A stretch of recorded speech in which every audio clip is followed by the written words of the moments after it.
If you live in certain parts of the country, you may have been offered free solar panels, free battery backup, and even to replace your roof if they'll let you put solar panels on it. If you try to price these things yourself, you'll see that they'll cost thousands of dollars, and you may be wondering how they offer it for free. And right now we're going to go over it. I'm a lawyer with 20 years of experience in financial derivatives, and prior to that, I was a mergers and acquisitions lawyer for many telecom and energy companies, and now I'm transitioning to a career in green energy, and I'm going to explain some of these concepts to you. So we'll use DC as an example, the District of Columbia. So why would this company offer you free solar panels for 20 years and claim that there's no hidden costs? There's got to be a catch, right? What's the catch? Well, the catch is something that you don't see. So the developer is going to put the solar panels on your roof, and they're going to sell energy to Pepco, which is owned by Exelon, which provides power to the District of Columbia. And in return, they will get these solar renewable energy credits that are enough to pay for the solar panels and still allow them to make a profit.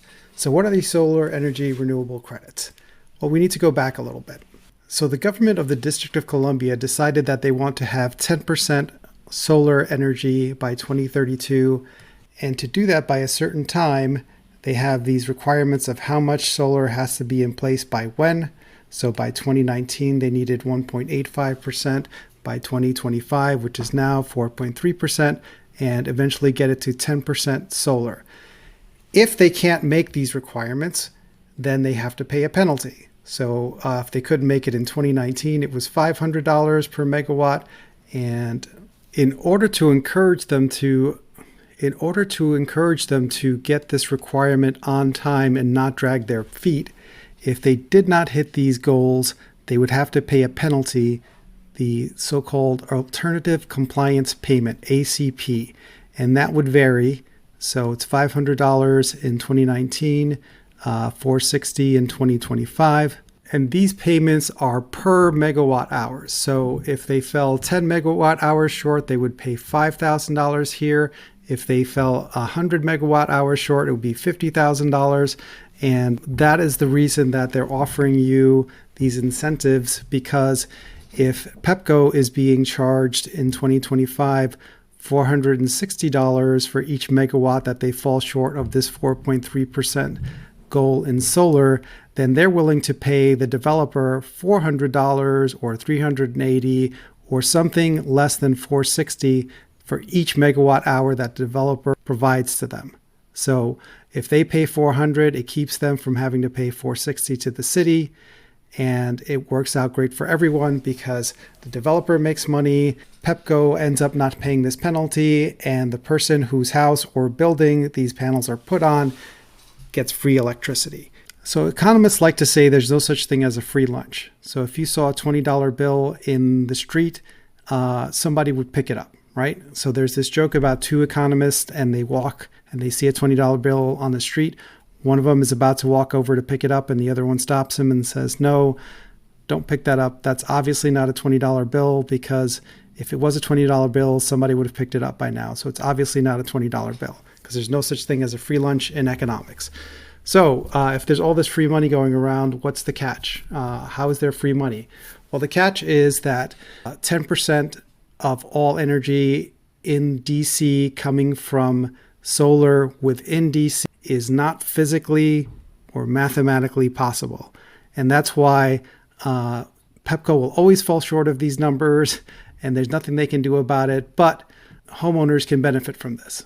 So what do I mean it's not physically possible? Even if you covered every available space in DC with solar panels, you would not get to that 10%.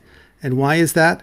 Well, there's lots of space in DC that you can't cover. So this is the National Mall. DC is a very small city, but all these green areas you're not going to be able to cover, right? Because they're national parks. You can't cover those. What about office buildings and homes? You can cover all of those, right? No, you can't. So this is the executive office building. When somebody says they work in the White House, this is probably where they work, not in the actual White House. But if you see the roof is jagged and it's different slopes. So you can't put solar panels on that because you would need a flat surface to put solar panels. So you couldn't put it on something like this. You couldn't put it on something like this because this is a nice apartment and they have a pool, and you can't put it over water. And this is something for the residents. So the people, when they get out of the pool, they want to be on this part of the deck. So you couldn't put solar panels there. This is an office where they pay a lot of money for this deck. You couldn't put it there. And many of the office buildings that have flat roofs, you couldn't put it because that's usually where you put the air conditioning. So if you put the air conditioning and the pipes and everything that keeps the building working, there's no room for solar. And here's an extreme example of it. On some of these older buildings or very tall buildings, you have mechanical AC and heating covering the entire roof. So there's no place to put solar.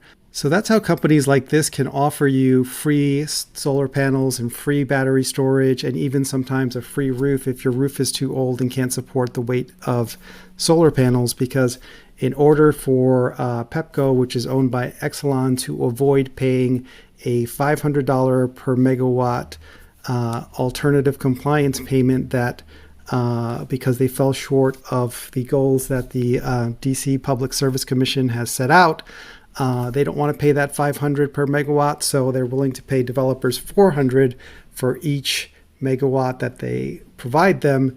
And these people in turn go out and solicit homeowners who have a roof where you can put solar and it makes sense. And that $400 per megawatt is more than enough to pay for the solar panels and the battery and sometimes the roof, because they're doing this for 20 years. And in exchange for that, they give you free electricity. So it works out for you. You save a few $100s a month.